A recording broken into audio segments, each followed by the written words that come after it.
crystal glasses chime, a counterpoint to the Harringtons' sneering laughter. "Waitress!" Trevor Harrington spits, drenching Olivia's simple black dress in red wine. The room erupts. "They don't know who I am," she thinks, the icy clink of her glass against the table, a silent promise of ruin. The entire hall froze, every eye locked on the girl they had mocked, and in seconds, their $750 million empire crumbled before them.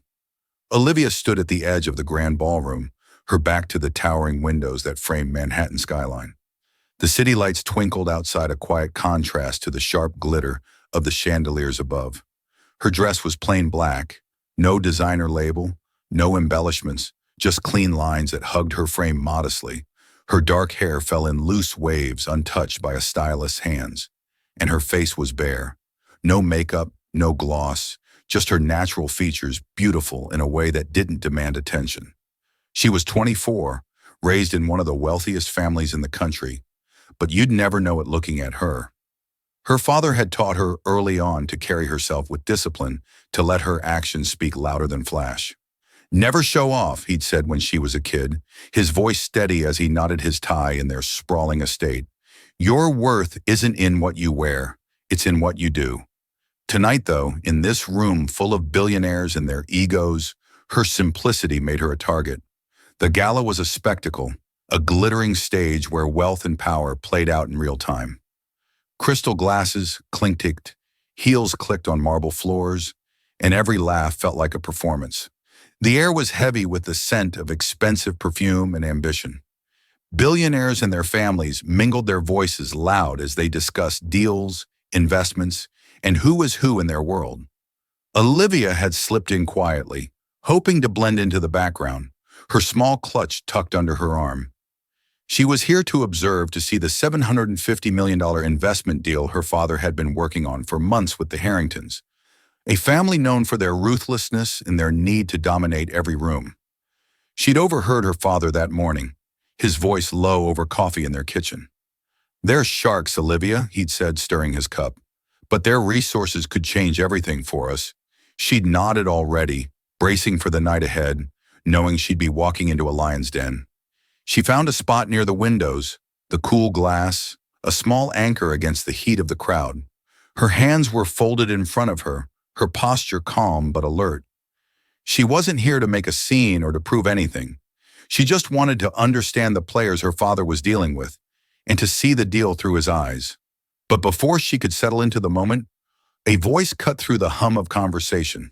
Trevor Harrington, the billionaire's son, strutted toward her, his tailored suit gleaming under the lights, his smirk sharp enough to cut. He was in his late 20s, all slick hair and entitlement, the kind of guy who thought charm was something you could buy. He stopped too close, his cologne overwhelming, and leaned in.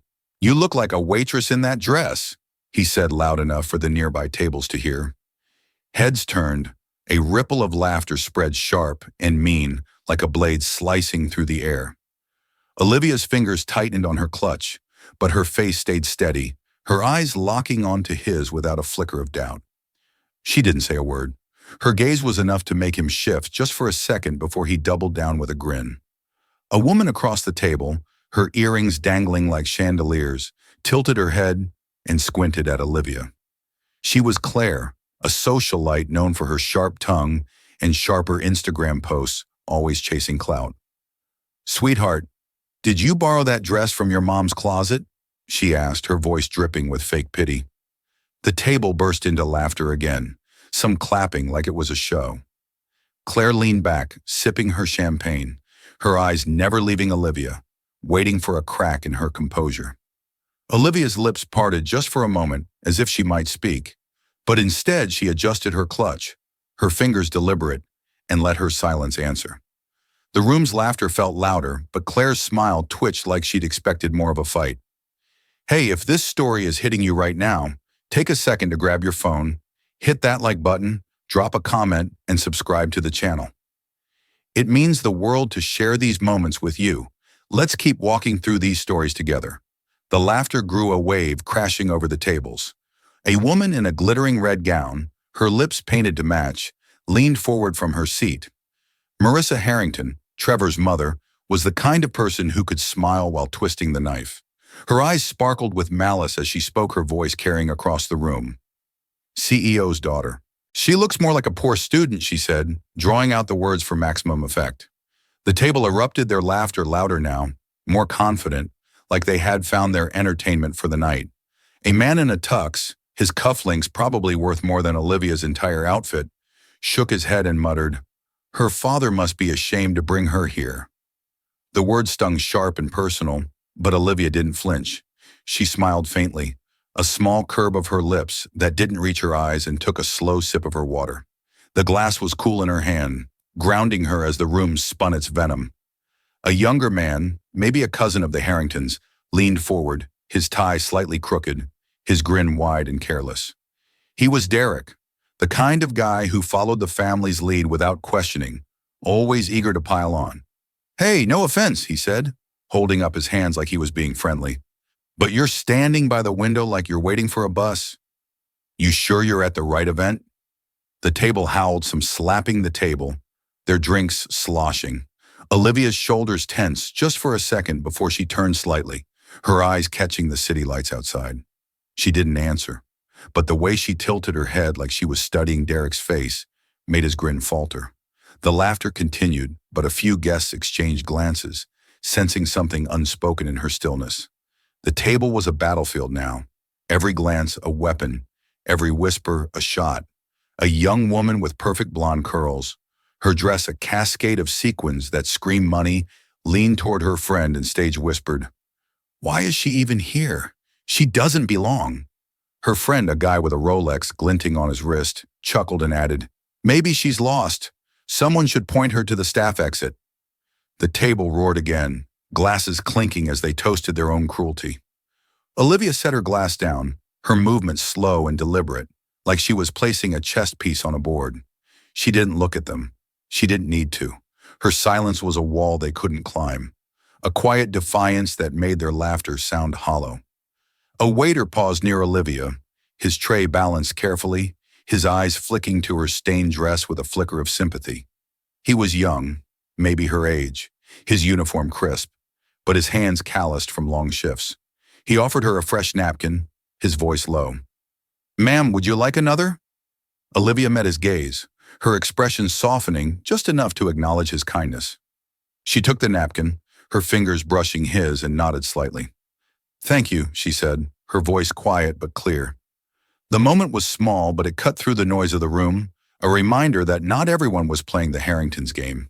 The waiter moved on, but a few guests nearby noticed their laughter dying down as they watched Olivia fold the napkin neatly in her lap. Dinner began, and the mood shifted, if only for a moment. Waiters moved through the room, plates clattering softly as they served. Olivia picked up her fork, her hands steady, and listened as the conversation turned to the deal. The Harringtons were in their element now, throwing around numbers and projections like they owned the future. Trevor leaned back in his chair, his voice loud and smug. "This deal is going to redefine the industry," he said, glancing at his father, Richard Harrington, who nodded with the confidence of a man who'd never been told no. Richard was the patriarch, his gray hair slicked back, his suit, tailored to perfection, his presence dominating the room. Olivia tilted her head, her eyes narrowing just a fraction. She spoke up, her voice clear and calm, cutting through the noise. "The market's volatile right now. Your projections don't account for the tariffs hitting next quarter or the supply chain issues in Asia." The table went quiet just for a beat. An older businessman, his tie loosened and his face weathered from years in boardrooms, raised an eyebrow. "She's not wrong," he said almost to himself. "That's sharper than my advisor's take." A few others nodded their expressions, shifting from mockery to curiosity. A woman in a green dress leaned toward her husband, whispering, "She knows her stuff." The husband nodded, his eyes lingering on Olivia like he was seeing her for the first time. Trevor's smirk faltered, his fingers tightening around his glass. "Lucky guess," he snapped, tossing his napkin onto the table. But the air had changed. The laughter faded, replaced by a cautious interest. People were looking at Olivia differently now, like they were trying to figure out what they'd missed. A man in a pinstripe suit, his hair thinning and his voice oily, leaned forward, his eyes narrowing at Olivia. He was Victor, a Harrington ally who made his fortune brokering deals and stepping on anyone in his way. "You talk a big game for someone who looks like they shop at thrift stores," he said, his tone mockingly curious. "Where'd you learn to sound so smart?" "Community college." The table snickered a few, clapping like it was a clever jab. Olivia paused, her fork hovering over her plate, then set it down with a soft clink. She looked at Victor, her eyes steady, and asked, "Where'd you learn to judge people by their clothes?" The question was simple, delivered without venom, but it landed like a slap. Victor's face reened, and the table's laughter stuttered a few guests, shifting uncomfortably in their seats. The moment didn't last. Trevor, maybe, sensing the shift, stood up, his movements theatrical. He grabbed his wine glass and sauntered toward Olivia, his steps slow like he was savoring the attention. Then, with a flick of his wrist, he accidentally spilled red wine across her dress. The liquid splashed over the black fabric, soaking it through, dripping onto the floor. "Oops, sorry," he said, his voice dripping with mockery. "At least now it matches your cheap outfit." The room exploded in laughter louder than before, the sound echoing off the marble walls. Marissa clapped her hands, delighted, and added, "If she were really a CEO's daughter, she'd be wearing designer brands." The table raised their glasses, toasting to their cruelty, their eyes gleaming with entertainment. A few guests looked away, their faces tight like they knew this had crossed the line. A woman in a silver gown, her hair piled high, stood up to join the fray. She was Evelyn, a distant Harrington relative who thrived on gossip and social climbing. She walked over to Olivia, her heels clicking loudly, and held up her phone, snapping a photo of the wine-stained dress. "This is going straight to my followers," she said, her voice gleeful. "They'll love seeing the CEO's daughter looking like a mess." The table cheered, some pulling out their own phones, the flashes lighting up the room. Olivia's hand paused on the napkin, her fingers curling slightly. But she didn't look at Evelyn. Instead, she reached for her glass, took a slow sip, and set it down with a deliberate clink. The room's energy shifted just a fraction as a few guests hesitated, their phones lowering like they sensed something wasn't right. Olivia looked down at the stain, her fingers brushing the wet fabric. Her fists tightened for a moment, then relaxed. She stood her movements slow and graceful and faced Trevor. Her voice was soft but sharp, cutting through the noise like a blade. "Do you truly believe appearance is everything?" The question hung in the air, simple but heavy, like a stone dropped into still water. Trevor opened his mouth, then closed it, his confidence cracking. A man at the table, his face flushed from wine, blurted out, "That's exactly her father's composure." A few guests shifted in their seats, their laughter fading into awkward coughs. Olivia didn't wait for a response. She picked up a napkin, dabbed at her dress, and sat back down, her eyes sharp as ice. A man in a corner booth, his suit wrinkled and his eyes darting, leaned forward, whispering to his table. He was Paul, a mid-level investor who clung to the Harringtons' coattails, always eager to prove his loyalty. "I bet she's just here to spy for her dad," he said loud enough for Olivia to hear, probably taking notes to run back to him. The table chuckled a few, nodding like it made perfect sense. Olivia's hand paused on her clutch, her fingers tracing the edge. She turned slightly, her eyes meeting Paul's, and asked, "What makes you think I need to take notes?" The question was calm, almost curious, but it carried a weight that made Paul shrink back, his laugh, dying in his throat. The room's chatter dipped a few guests, exchanging glances like they were starting to wonder who she really was. The Harringtons weren't done. Richard leaned forward, his voice booming with authority, his eyes locked on Olivia. "Your father is about to sign a $750 million deal with us," he said, his tone heavy with condescension. "You're nothing here," Marissa chimed in, her smile venomous. "If you're smart, you'll sit quietly and keep your mouth shut." The table erupted again, treating Olivia like a prop in their show. A few guests shook their heads, their expressions darkening like they knew this had gone too far. A woman in a blue dress muttered to her companion, "This is getting ugly." Olivia didn't move. She pulled out her phone, her fingers steady, and started typing. A young woman at a nearby table, her necklace sparkling under the lights, leaned forward, her voice loud and teasing.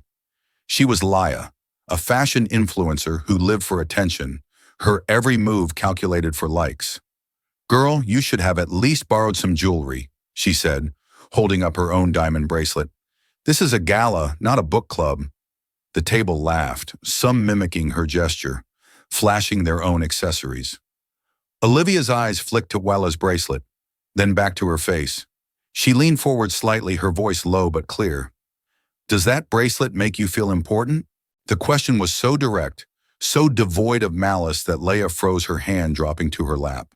The laughter at her table stuttered, and a few guests turned away, their faces tight with secondhand embarrassment. The room didn't notice at first. They were too busy laughing, too caught up in their own power. But then Olivia held the phone to her ear, her voice low but clear. "Dad, I want this deal canceled." Right now, the words landed like a bomb. The laughter stopped. Glasses froze midair. Richard's face went slack, his fork clattering onto his plate. "Who do you think you are to interfere?" he snapped, standing so fast his chair scraped the floor. But then her father's voice came through the phone loud enough for everyone to hear. "If my daughter says so, the deal is off." The hall went silent, the kind of silence that presses against your chest, heavy and suffocating. A man in a navy suit, his glasses perched on his nose, stood up, his voice trembling with indignation. He was George, a Harrington business partner who prided himself on his connections. "This is outrageous," he shouted, pointing at Olivia. "You can't just waltz in here and ruin a deal like that." The room buzzed, some nodding in agreement, others whispering in shock. Olivia didn't look at him. She slipped her phone back into her clutch, her movements calm, and folded her hands in her lap. The lawyer who had just entered the room paused, glancing at her, then continued toward her with the folder. George's face reened, his voice rising, but Olivia's silence was louder, a quiet power that made his outburst seem small. Olivia set the phone down, her expression unchanged. She didn't gloat. She didn't need to. The Harringtons were unraveling. Trevor's hands shook as he reached for his glass, spilling more wine. Marissa's smile vanished, her face pale as she clutched her necklace, her fingers trembling. Richard stammered, "Mr. CEO, please let us explain." But the line was already dead. Guests started whispering their voices, a low buzz that filled the room. A woman in a gold dress pulled out her phone, her fingers flying across the screen. Another man leaned toward his wife, muttering, "Did she just?" Olivia sat still, her hands folded in her lap, her eyes scanning the room like she was taking it all in. A man in a dark suit entered the ballroom, his steps quick and purposeful. He was a lawyer, his briefcase clutched tightly, his face grim. He walked straight to Olivia and handed her a folder. She opened it, glanced at the papers, and nodded. Then she stood, her voice steady but firm. "Here's the evidence," she said, holding up the documents. "The contract was voided in the system 10 minutes ago. You won't see a single cent from this deal." The crowd gasped, some pulling out their phones to record, others leaning forward to catch every word. The Harringtons collapsed into their seats, their faces drained of color. Trevor stared at the floor, his hands gripping the table like it was the only thing keeping him upright. A woman in a corner, her shawl slipping off her shoulders, stood up, her voice shaking with desperation. She was Diane, a Harrington family friend who'd staked her reputation on their success. "You're making a mistake," she said, her eyes wide as she pointed at Olivia. "You're throwing away years of planning." The room turned to watch the tension thick. Olivia closed the folder, her fingers steady, and looked at Diane. "The mistake was yours," she said, her voice calm but cutting. "You assumed I was nobody." Diane's mouth opened, then closed her shawl, falling to the floor as she sank back into her chair. The crowd murmured, some nodding, others filming the exchange, the weight of Olivia's words settling over the room. The room was chaos now. One of the Harringtons, a cousin with a loud voice and a bad tie, screamed, "You've destroyed our family's future!" Marissa gasped, her voice trembling. "You don't understand the consequences." But Olivia didn't flinch. She closed the folder, her movements precise, and handed it back to the lawyer. Guests were on their feet now, some shaking their heads, others whispering furiously. A woman in a gold dress muttered, "I knew something was off about her." A man nearby nodded. "She's not just some nobody." The air was thick with shock, with realization, with the weight of what had just happened. A man at the edge of the room, his suit slightly too big, clutched his phone, his face pale. He was Mark, a junior executive who had been riding the Harrington's wave for years. He stepped forward, his voice shaky but loud. "You can't do this," he said, his eyes darting between Olivia and the crowd. "You're just a kid playing with power you don't understand." The room hushed, waiting for her response. Olivia turned to him, her eyes steady, and said, "I understand power better than you ever will." The words were quiet, but they hit like a thunderclap. Mark stumbled back his phone, slipping from his hand, the screen cracking as it hit the floor. The crowd's murmurs grew louder, some shaking their heads, others filming the moment. Olivia's phone buzzed. She glanced at it, her expression softening for the first time all night. She slipped it back into her clutch and turned toward the door. The crowd parted as she walked to her steps, slow but steady, her stained dress somehow looking regal now. Nobody spoke. Nobody dared. The Harringtons sat frozen, their empire crumbling in real time. Phones around the room lit up with notifications, bank alerts, emails, panicked messages. The family's accounts were frozen, their assets locked, their deal dead in the water. Trevor's face was ashen, his eyes fixed on the table. Marissa clutched her husband's arm, her nails digging into his sleeve. A woman in a velvet dress, her hands trembling, stood up, her voice breaking as she spoke. She was Sophia, a Harrington ally who had built her career on their name. "You're ruining everything," she cried, tears smearing her mascara. "Do you know what this means for us?" The room turned to Olivia, waiting for her reaction. She paused at the door, her hand on the handle, and turned back just enough to meet Sophia's eyes. "I know exactly what it means," she said, her voice steady, almost gentle. The words landed like a final blow, and Sophia sank back into her chair, her hands covering her face. The crowd's whispers grew frantic, phones flashing as they captured the moment. A man stepped into the room and everything changed. He was tall, broad-shouldered, his presence commanding without a single word. Olivia's husband. He didn't need an introduction. The way the room shifted said it all. Guests straightened up, their whispers dying out. Richard tried to stand, his voice shaky. "We can fix this," he said, but it sounded desperate, like a plea. Trevor looked away, his hands trembling. Marissa's eyes darted to the floor, her confidence gone. Olivia's husband didn't speak. He just walked to her side, his hand brushing hers lightly. She looked up at him, and for a moment her face softened, a flicker of warmth in her eyes. The fallout was swift. The next morning, headlines screamed across every major outlet. A single call from the CEO's daughter destroyed a $750 million empire in seconds. Social media was relentless. A video of Trevor spilling the wine went viral, shared thousands of times with captions calling him out. He was dropped from his family's company board within hours. Marissa's charity foundation, built on her public image, lost its biggest sponsors by noon. Richard spent weeks in meetings trying to salvage what was left, but the numbers didn't lie. Their empire was gone, dismantled by a single call. Evelyn's photo of Olivia's stained dress backfired, the comments tearing her apart for her cruelty. She deleted her account by the end of the day. Olivia didn't stay to watch it unfold. She left the gala with her husband, her steps steady, her head high. The next day, she was back at her father's office, sitting in a meeting, her plain dress replaced with another simple outfit. Nobody mentioned the night before. They didn't need to. The way people looked at her now, cautious, respectful, said enough. She didn't gloat. She didn't need to. Her silence carried weight, her presence enough to shift the room. A junior assistant dropped a file on her desk, her hands shaking slightly, and whispered, "I saw the news. You were incredible." Olivia nodded, her expression unchanged, but her eyes softened for a moment before she turned back to her work. Years ago, she'd stood in a different room, a smaller one, with her father. He'd been signing papers, his pen moving quickly across the page. She was 16, her hair tied, back her sneakers scuffed from running around the estate. You don't need to prove anything to anyone, he'd said, not looking up from his work. Just be you. That's enough. She'd knotted her hands in her pockets and carried those words with her ever since. That memory flickered in her eyes sometimes, like when she saw a car like the one her father used to drive, or when she heard someone laugh the way he did. Once at a stoplight, she had paused her hand on the wheel, watching a black sedan pull away its taillights, glowing like the ones she had chased as a kid. The Harringtons' downfall didn't end with the gala. Trevor's face was everywhere, his smirk replaced with a look of defeat.